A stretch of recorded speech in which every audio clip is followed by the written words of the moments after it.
Welcome to this tutorial on Python fundamentals. Today, we'll explore how you can use comments and variables in Python to make your code more efficient and readable.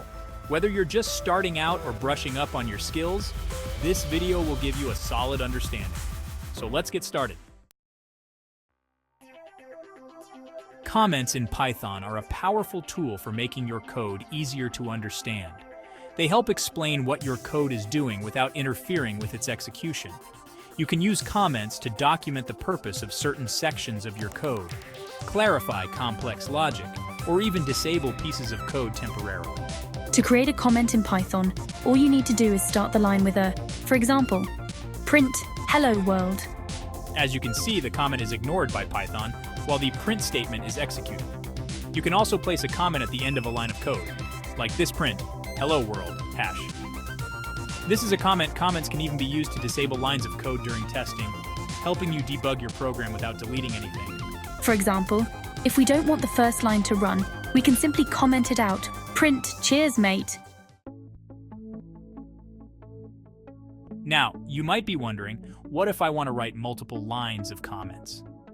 Python doesn't have a dedicated syntax for multi-line comments, but there are two common methods you can use. The first method is to simply add a at the start of each line. Another option is to use a multi-line string. If the string isn't assigned to a variable, Python will ignore it as a comment. This is a comment written in more than just one line. Print hello world. Now that we've covered comments, let's move on to Python variables. Variables are used to store data, and the great thing about Python is that variables don't need to be declared with a specific type. They are created the moment you assign them a value. For example, you can declare a variable and assign a value to it like this. X equals sign 5y equals sign John print X print we. Here is an integer and is a string. Notice how you didn't need to specify that was a number and was text. Python figured it out on its own. However, there may be times when you want to specify a variable's type explicitly. This is where casting comes in. To cast a variable in Python, you can use functions like and, for example, x equals sign s2r3, hash x will be 3y equals sign int 3, hash y will be 3z equals sign float 3, hash z will be 3.0. Additionally, if you ever want to check the type of a variable, Python has a built-in function called, for example, x equals sign 5y equals sign John print type x, print type y.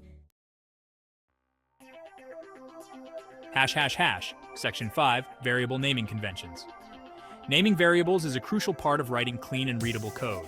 Here are some basic rules to keep in mind when naming variables in Python. 1.